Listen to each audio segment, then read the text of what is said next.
Hey, it's Missy. It's April. And this is SheelaNaGig.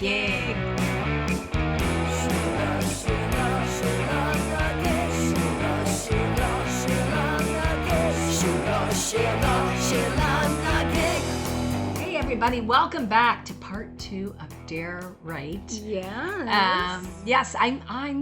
I don't know. I love Dare Wright. How do you feel about Dare Wright? She did some fabulous work. It was very original. The stories were very touching. I mean, there's the side, I won't use the creepy word. And I was thinking about it too, because we had kind of settled on odd, but the more I think about it, like, unusual. I think unusual is better, because that means it's just not usual, but there's less judgment in it. It is unusual. But a little odd too. It's true. But I'm not using creepy, and I'm glad you're not either. No creepy. No creepy. No, but and I can't wait to hear chapter 2. I know. I'm very excited. And if you didn't listen to part 1, I would advise to listen to part 1 first. Just in terms of the story, there's a lot to learn, and this again is part 2, so you're going to learn a little bit more about Dare Wright and her life and her passions and talents, and also some sad things too. Just multi-layered here. We're going for multi-layered, complicated, but as many of our Sheilas are, of course. Yes, they are. But again, thanks for tuning in. Thanks for being here. Thanks for your likes. Thanks for subscribing. Thank you for your 5-star reviews. We love you guys. And I guess we're just gonna dive in here. Let's go. So here we go. Wright was a prolific inventor of images who approached her work like a meticulous auteur. She used invisible fishing line to hold her models in place, turning Edith's head just so, downcast when she was forlorn, cocked to the side to indicate anger or perhaps the stirring of a small rebellion. She sometimes enlisted her mother or Brother Blaine as an assistant, but she assumed complete creative control, directing, writing, costumes, lighting, adjusting sightlines, processing, and even printing the photographs, designing mock-ups of the book. She eventually delivered that book to Doubleday for publication. And shot inside Wright's apartment on location in New York City and on the docks and beautiful beaches of North Carolina, the book's skillful arrangements depict Edith and Little Bear marching through forlorn, foggy fields, chasing a wild pony, or standing before a towering Brooklyn bridge. Sometimes Mr. Bear throws a comforting paw over Edith's shoulder, and they face each other in a pose that looks a little bit like love. More than an illustrated children's story, the hand of the author is palpable in these books, orchestrating, posing, imparting motion, feeling, and narrative. The Lonely Doll's pliable form revealed in every frame the artistic spirit of a creator. The Doll was built in 1957 and was an immediate runaway hit. The story, of course, conveyed a childhood fear of punishment and loneliness while also exploring unconventional and unconditional love. And these, of course, were, themes that critics believed ran rampant in Dare's own life. Can I say something, Missy? And this is a little controversial, but there are points in images of the doll where she's wearing a very short dress, and there is something that feels a little provocative. We'll get to that. Oh, okay. I mean, we will get to that because, yes, there was a lot, people would say, like, her gaze a certain way, and then her little petticoat would be showing, and what. But again, I think you got to think about the source. This was made by a child. This was somebody who had like no context of sexuality, really. Well, there is a scene also where a bear is giving her a spanking. Oh, we'll get to that. That's a very famous. That's very, very famous. You know what we're gonna do? April loves to pin a pin in it. We will be getting to that. But again, the book is both haunting and endearing, and has a reassuring theme that Edith and the Bears are a family. And The Lonely Doll quickly became a bestseller. In October of 1957, there was an edition of the New York Times. A literary critic noted that although Edith was a doll, she seems in these photographs lifelike too. Little girls will undoubtedly recognize their own moods in hers. Her rainy day crossness, her innocent mischief, dressing up in grown-up finery and lipstick, her contrition, and final relief when all is forgiven. This was a brand new genre of children's literature with a very talented and intriguing woman at the helm. Now remember, back in the 50s, women were certainly not receiving the credit and praise they deserved. And nor are they now, for that matter. But they didn't have that platform to carry out their artistic visions and subconscious art projects in mass, as Dare did. Her talent and uniqueness could not be denied. And of course, as we know, she just never really grew up. And so in this strange way, it just served her so well. She epitomized the joy of childhood and wielded great power to create literature for children. For the first time, here was someone speaking to children without being patronizing. Dare did not seek fame and fortune. Instead, she sought a life of wonder. That is what she was really like. She never even thought, this was just such a magical world to her. And I think it just filled a void. Absolutely. There's a photograph, this beautiful photograph of the bear opening up, has a book in his lap, and she's Mr. leaning Bear. on his shoulder and hugging the little bear. And it's just such a And then look at the touching title. image. And from then on, Edith was never lonely again. Yeah. So consequently, of course, though, even though, Dare really was not seeking fame and fortune, I think her mom kind of was. And they built this lucrative career from the series, but they still made time to collaborate on more adult-themed photography.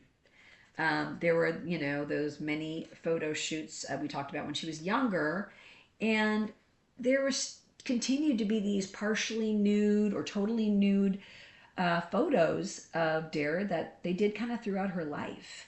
And it's not really clear whether it was Dare or her mother making those artistic decisions, but the two didn't really become reclusive as much as just inaccessible. It was simply Dare and Edith, Edith and Dare all the time. It's hard to know where her mom stopped and Dare began. Right. And she and her mom also traveled a lot. They traveled together on just many adventures. They went to sunny islands throughout the world. They ended up staying with Greta Garbo's friend, Gaylord Hauser, in Sicily. And they explored sea grottos in the Virgin Islands. And they always would return to the North Carolina shores. They loved North Carolina. And wherever they went, they would be carrying suitcases of costumes and props. And they loved to explore these picturesque villages in Brittany to photograph scenes for Dare's book, Lona, A Fairy Tale. So that's another interesting book where it's her as the fairy, but then there's like a little miniature doll version of the fairy. And most of it was photographed, like I said, in Brittany. But wherever they went, Dare and Edie delighted in making new friends. And they also both would paint watercolors on their travels. They'd sit and paint watercolors together, and they loved being together. They loved traveling together. And they had a lot of friends. They made friends like all over the world. Wow. And everybody kind of wanted to be close to them. I could see in a way, yeah. And, that childlike wonder that Dare had was, kind of combined with her intellect and her wit. But she had that curiosity, inquisitiveness of a child that was such an interesting blend that people found it kind of confusing. They couldn't quite understand. And it gave her this ability, though, to write books that really appealed to children. And Edie often also painted Wright's picture. From the time she was young, she's a portrait artist. So there's all these pictures. But what was interesting, even as Edie became older, she always painted her as a teenager. Oh, that is interesting. She never painted her looking like an adult. Wow. She was in her 40s and she was still in her 50s, and she was still painting her as a teenager, which is really kind of weird. Yep. Wright was actually very physically petite, so she did pass for much younger, typically speaking. It's very controversial. It's confusing. It's complicated. Her mother loved Dare. Dare felt incredibly loved by her mother. She felt loved. She felt doted upon. Her mother's whole world revolved around her. But at the same time, Dare was really controlled and manipulated to the extent that it have inhibited her development, her maturity into adulthood. Yeah. She was never able to fully develop into an adult. A woman. An adult woman. So we talked about Philip, who was Dare's former fiance. He like we talked about, he died in an air show, and any chance there was for, when Dare was really, that really upset her, I'd mentioned that before. Well, of course, Edie would immediately kind of move in. It was like any chance to get any closer to her daughter, she was there. And they, became closer and closer through the years, and their relationship grew more intense, and they were apart less and less. And they were always visiting each other. This before they were living together, and they eventually did live together though. And they slept in the same bed. Okay. They're a little odd. We'll use that word again, odd. They shared they shared a closet. They shared all their same clothes. And they were neither defensive nor apologetic about it. They simply didn't think it was weird. Okay. That was their world. That was their world. So mother and daughter would continue their disturbing symbiotic relationship throughout their lives. And again, several acquaintances really felt the pair were more like lovers. They sound a little bit like lovers. Wow. Who knows? Yeah. Who really knows, But the intimacy, the competitiveness, the jealousy, and loyalty that framed their lives paints a vivid but ultimately sad portrait of a woman who was never really free to live her own life. So found solace through her books. And the loneliness that she portrays in this doll is just gut-wrenching. It's gut-wrenching. Yeah. It is. It's gut-wrenching. There were a lot of people, we were talking about Kim Gordon from Sonic Youth, who I love, how she was obsessed with this book as a child. I'm like, oh, me too. They're talking about all the boomers who love this book. I'm not a boomer, as you know. I'm a Gen Xer, and I love these books. And they were also talking, like Kim Gordon was talking about the fact that she went to read, these books were so meaningful, so she went to read these books to her daughter, and she had to stop because she thought they were too disturbing. But I'm going to tell you, I didn't really read these with Ellery, but Nolan and I read them all the time. Until one day, Nolan said to me, I'm tired of reading books about little girls who live in New York. That's funny. Wait, you don't want to read any more Lonely Dog books with me? I was destroyed. It's interesting because I think about like the QP primer. Nolan and I were really into that together. Yes. We were really into the Lonely Doll together. But Ellery just didn't take the same kind of interest, in the book. Yeah. Nolan and I think we share a little bit more of a that shared curiosity and sensitivity. Yeah. We both kind of like disturbing things. Like, I don't know. A little bit. I think I call her disturbing. I'm not going to say that. No, but I think the shoe might fit. Okay, April. Okay. But what were you just saying? So I had to Google images of Dare Wright, and she looks just like her dolls. Or her doll. It's uncanny. It's uncanny. It is uncanny. Yeah, it is uncanny. Wow. So, again, we're going back to her mother, who was just so controlling and all-consuming that, these books were the only thing that Dare could control in her life. And although it's interesting, there is some speculation out there. One writer talks about Dare being completely oblivious to her situation. She apparently was a very joyful person, and she was definitely successful. So he kind of implies, like, how is it our right to judge this strange relationship she had with her mother? And I don't know. I mean, it doesn't seem normal. Well, I would say that a lot of people who are famous or do extraordinary things are odd ducks. That in order to, I think, execute something that's so original or different or something like that, it takes somebody who maybe looks at life from a different perspective. Right. And while there's a part that doesn't want to judge that or, label that, the fact is that there are some somewhat disturbing aspects to both her relationships, and her work. It's interesting. I was just thinking about, because, you hear about these types of relationships that, I have several friends who had very controlling mothers and, my mom could be a little controlling too, but I extremely controlling, and that, then they go through this childhood trauma, and then as they grow up, they realize how wrong that was, or how inappropriate, or how traumatic. They go through therapy. They maybe they don't talk to their mother, maybe come to some kind of resolution. Right. They never, but it's a journey. Yeah. But I'm realizing Dare never could make that journey because she never grew up. No, she was so enmeshed with her mother and dressed like a little girl Yeah. and lived in a little girl's persona. Yeah. So, I mean, it makes perfect sense that she was oblivious. She was just a joyful little girl, and she was her, her mother's little muse. And I think that it's interesting to think of that, Yeah. because if she had the opportunity to grow up and go on that journey, what would she have thought about her mother? Oh. What would her We can thoughts only and feelings guess, have been right? about her mother Yeah. and the way her mother raised her Right. and controlled her? Mm-hmm. So, just something to think about.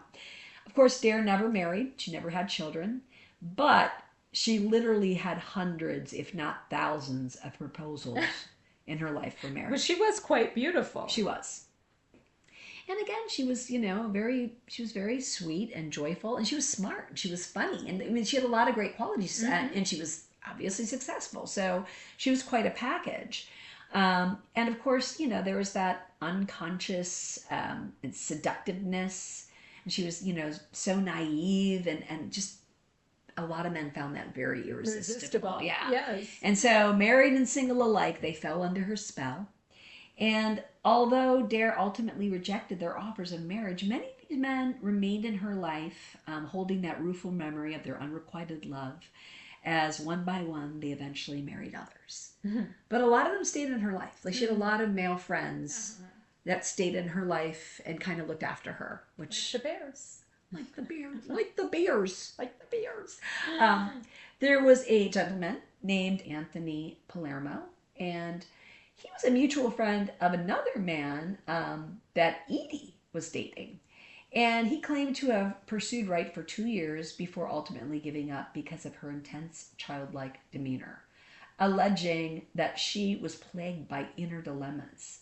Palermo believed she almost came from another world entirely. She and her mother were both children. Dare lived in a fantasy world playing with dolls, he said. I think the mother ruined that girl. There was some Svengali type of thing going on. She was under her mother's spell. So Dare's one engagement in life ended, of course, because she was not interested in adult relationships. She found solace again in her books about her lonely doll, because in a way the lonely doll was her.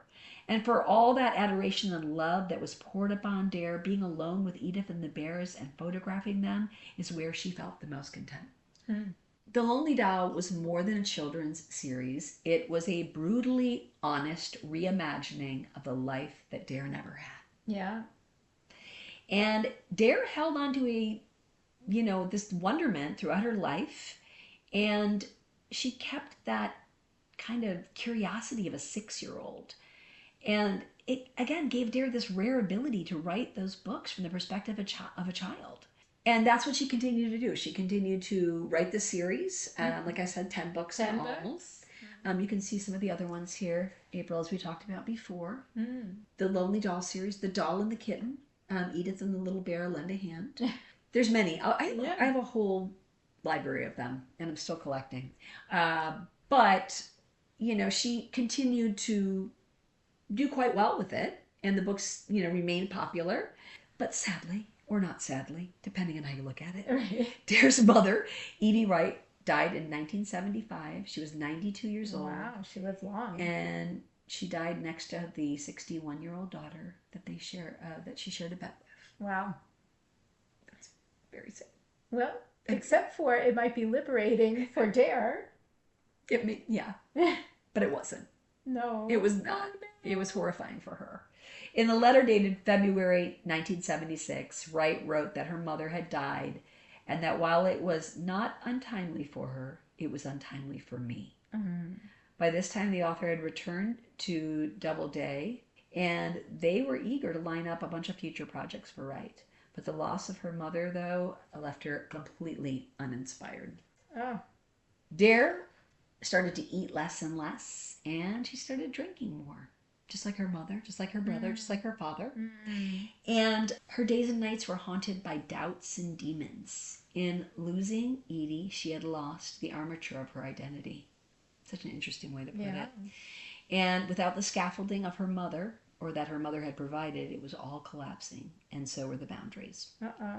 While Wright would continue publishing children's books until the early 1980s, it would be Edie's death that would be the cause of her ultimate demise. After all, what is a muse without their artist? As we talked about. Yeah.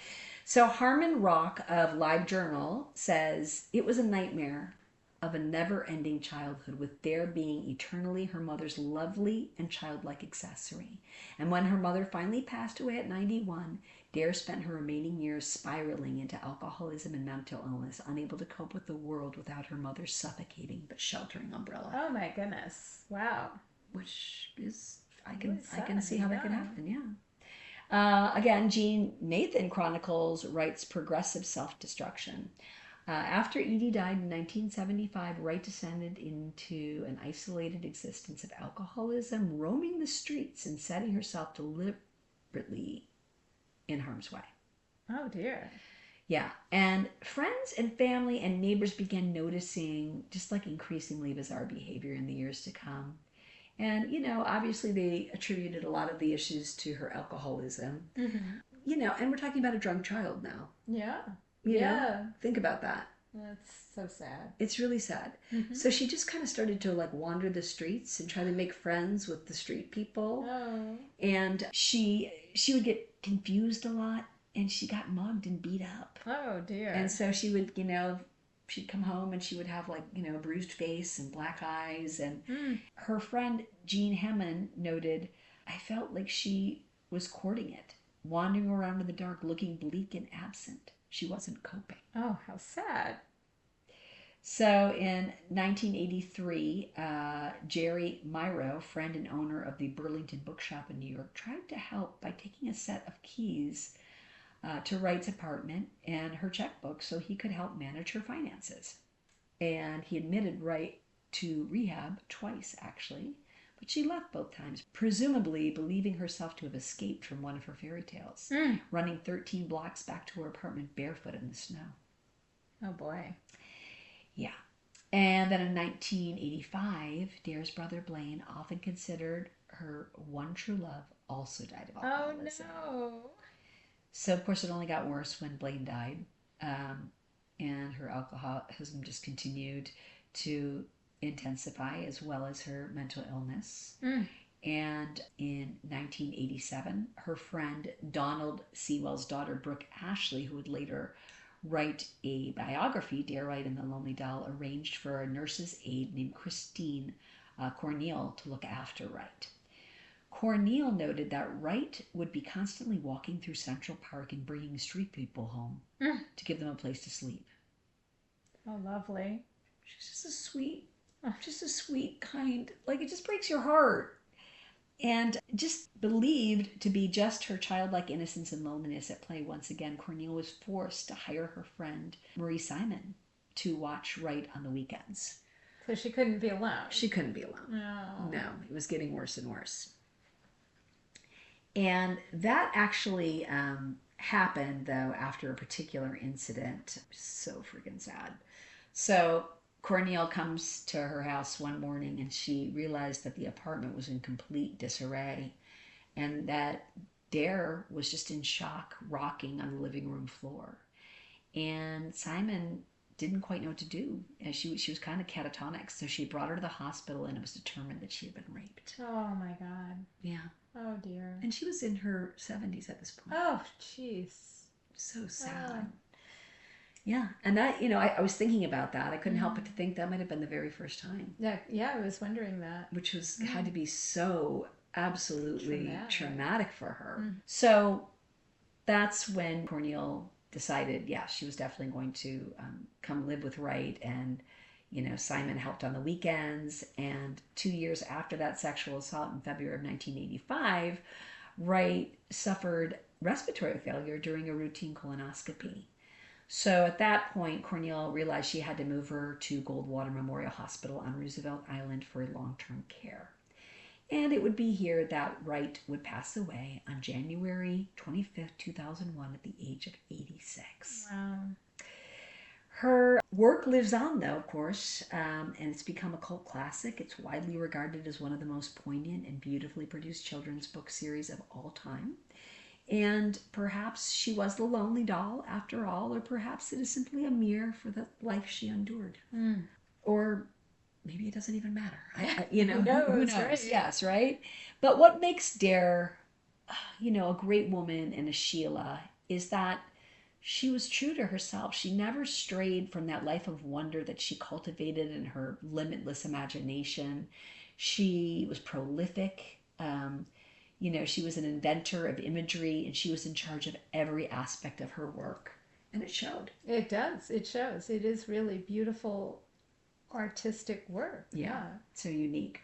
So her skillful arrangements are as powerful today as they were, and they are more than just an illustrated children's story. The Guardian, I love The Guardian, recently named The Lonely Doll the #1 illustrated book of all time. Wow.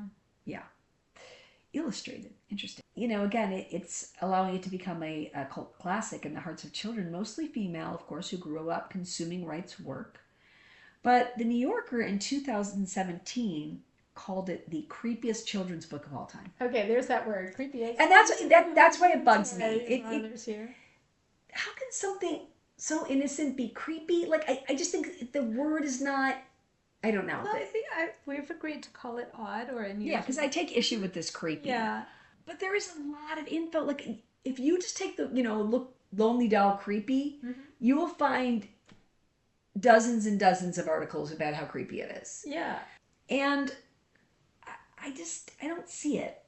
Obviously, okay, let's talk now about that scene. Okay, yes. So in The Lonely Doll, of course, well, I say of course like everybody's read it, but Little Bear and Edith are left on their own, and their dad goes out, and the big bear. Yeah. And I was to say it was the Dare, Mr. Bear goes out. Mr. Bear. And they get into mischief. They do. They get into mischief, and they come across lipstick and makeup. And again, you don't even know whose house this is. But it's never even a question of where she lives. Whose house is this? I don't even know, right? It has food. Yeah, it's got food, it's got clothing, it's got makeup, Yeah. But they decide to get all crazy and put on some costumes and put on some lipstick. And then Edith writes on the mirror, Mr. Bear is just a silly old bear. Yeah. And he comes back, and of course the place is trashed, and there's like lipstick everywhere, and he's pissed. Yeah. Mr. Bear's pissed. And so he disciplines them, And in these days, what did you do? Well, yes. In that time, children were spanked. Yeah. I mean, that was the way that you rear children. Right. But what people say is like, oh, but the way she's kind of looking up suggestively and her little petticoat. And then somebody said something about, and the way he's staring at her ass. Like, I don't know. I feel like maybe, but I will say as a child, it did really stir something in me. Every time I looked at it, I felt like I was looking at something dirty. Yeah. It did as a child. There are scenes in this book, in The Lonely Doll, that feel suggestive. And of course, we have a different awareness now about spanking. Yes. And we don't spank. Right. And we also have an awareness of like child pornography and child exploitation. Exactly. And there are images in this book that do hearken to that. And I think the only thing you could do is acknowledge it, along with the beautiful photography, along with just, things could be there are duality in many things, and both things could be present at the same time. Just like what you're saying, Dare Wright was an adult artist, and she was a child. Mm-hmm. And both things are true. Yes. She was very sensitive and innocent, and yet at the same time, she was provocative and alluring. But again, I think there was a lot of oblivion. I honestly do. Well, obviously, maybe it's not obvious, but I don't think she necessarily understood or intended some of the emotions that she evoked around people around her, right? The men and the whole thing with the mother and the brother. Right. It was a very bizarre kind of existence. Right. But the books are both darling and definitely worth looking at. Oh my God. And definitely. But also a little disturbing. And a little disturbing. Wouldn't it be more disturbing? Again, I consider the source. Yeah. I can't help but to go back to the source, which is why creepy, I take issue with creepy. I maybe some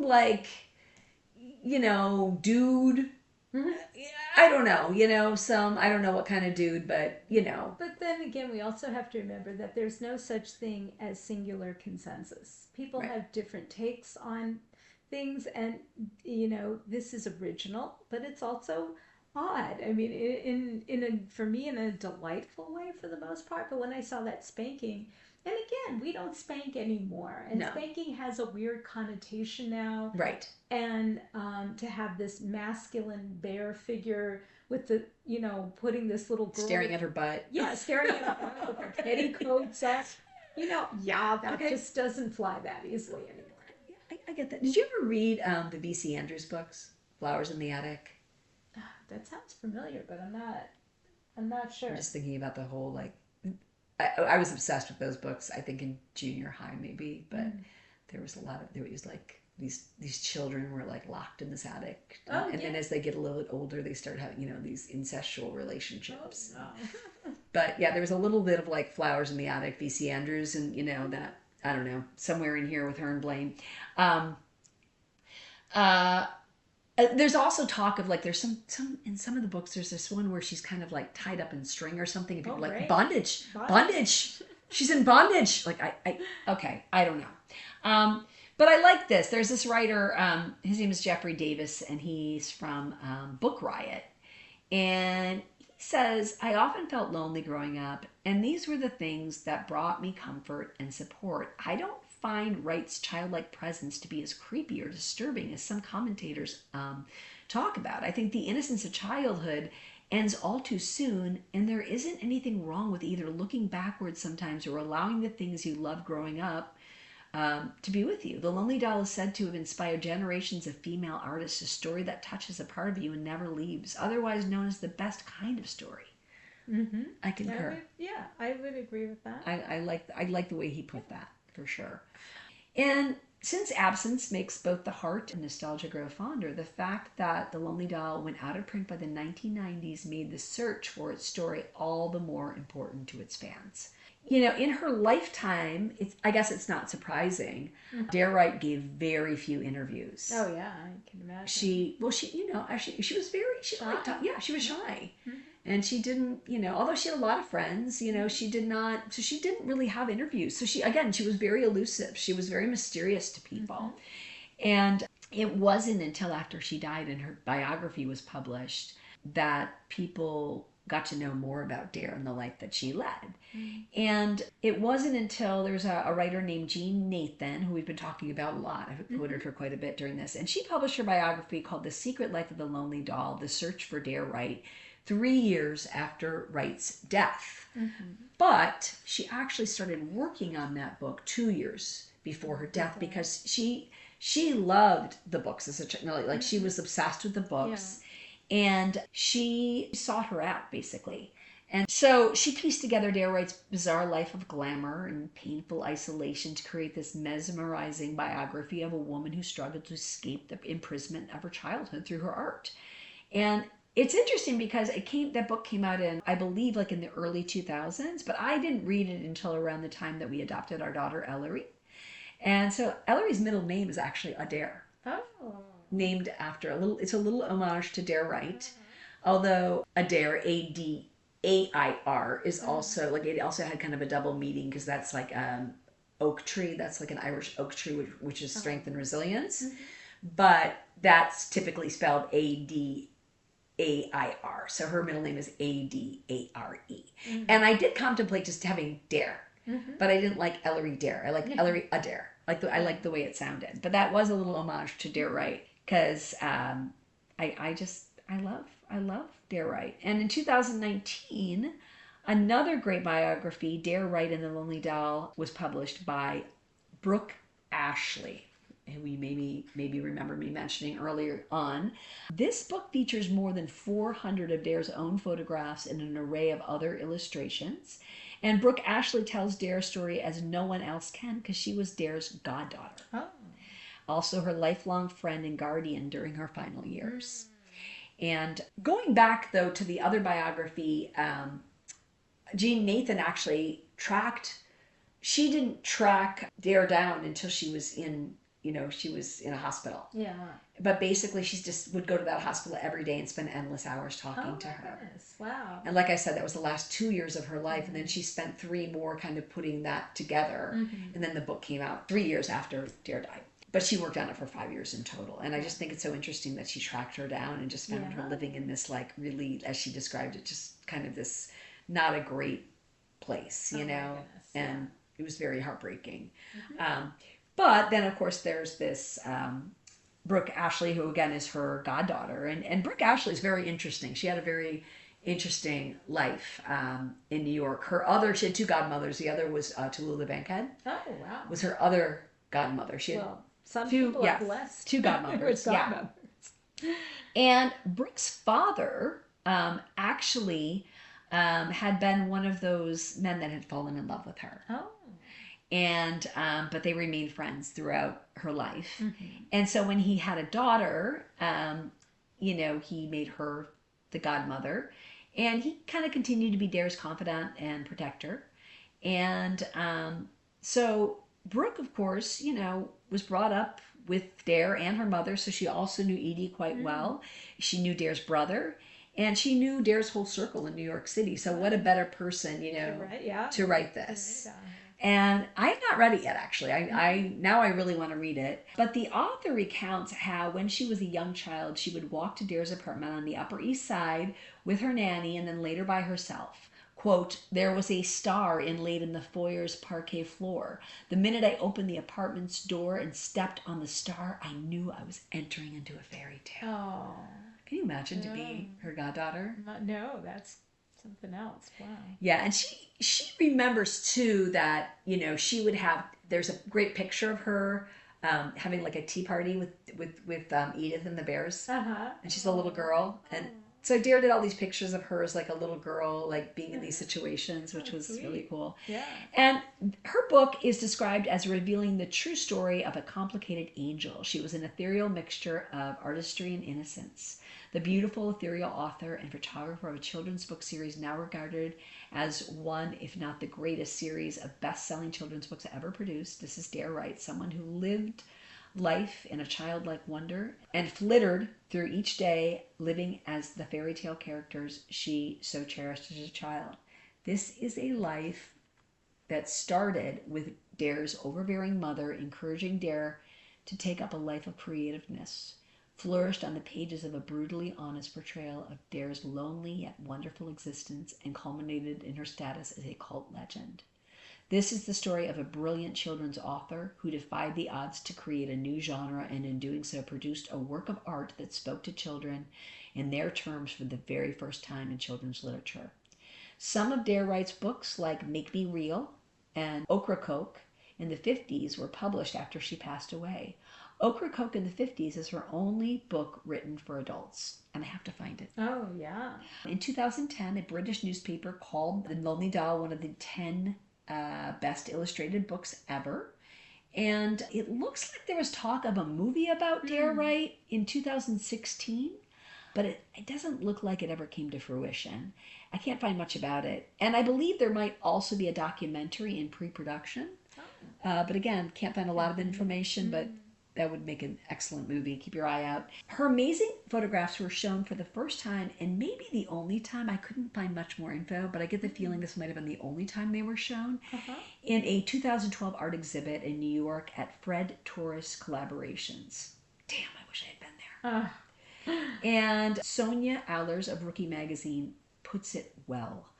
Ultimately, art gives us the power to transform our lives. The grossness, the discomfort, the memories into something else. We are, all of us, always and forever trying to repair our own childhood. Dare Wright, grappling with her childhood trauma and abandonment, found solace in a doll, 2 stuffed bears, and a camera. And I'm so damn glad she did. Yeah, and I am as well. I really have to say, I really want to encourage people to check out her work. Absolutely. And so and her books don't be afraid to read it to your children. They're beautiful, and your children will understand. Your children are innocent. The books are out of print, is that correct? Yes, they are out of print. Since I think since 1990, I believe. I could be wrong. We'll do some more research on that. Or if you know, let us know. But these are actually reprints. I'm not sure when these were printed. Yeah, but that's what I'm wondering, if they didn't go into a reprint. oh, actually, this is 2013, so I take So that maybe, back. yeah. When you were talking, there was a point at which I wanted to start looking on Amazon, Oh, but I felt like I needed to pay attention to yeah. our podcast. I have. This is an original right here. This is. Oh, yeah. I believe this is from 1957, the original book. But a lot of my collection is just the reprints, just because I like to have them. And I mean, I would love to have an authentic collection of Dare Wright eventually. But Okay, yes, you can buy reprints on Amazon. there you go. There you go. Okay. So thank you for listening, everyone. I know Yes, it's been a thank you. two-parter. I know it's taken some endurance, and But actually what a some. fascinating story. Yeah. I loved it. Okay, we can use fascinating. Fascinating. Fascinating. Odd and fascinating. Traumatic. Yeah. Sad. Sad. Complicated. Joyful. I mean, that's what the thing. There's so many things this life was. I really want to open the conversation up about this. Yes. I mean, we welcome your feedback. please let us know your feedback about Dare Wright and the Lonely Doll and your experience with it. Have you read it to your children? Are you afraid to read it to your children? Did your children feel creeped out? Sorry, there was The that children word. are innocent, just like she is. So I doubt they did. I think it's just the adults that feel creeped out. But anyway, we love you. We thank you for listening. Your 5-star reviews mean a lot to us. Your subscriptions mean a lot to us. They help our podcast. And we love you guys. Thanks for listening. Have a great night. Peace out. Bye. SheelaNaGig.